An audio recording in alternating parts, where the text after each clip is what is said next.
We're hiking one of Cove's most jaw-dropping hidden trails. And no, not the grassy trail. That one's coming in another video. Start here. Walk past what looks like someone's property.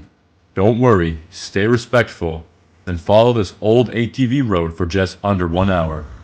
When you hit the gate, you're on track. Watch for a sneaky little left turn off the main path. Easy to miss. Push through the overgrown brush for about 10 minutes. You'll hit one more left, a steep climb up, with a few faint trail markings here and there. And trust me, that grind is worth it.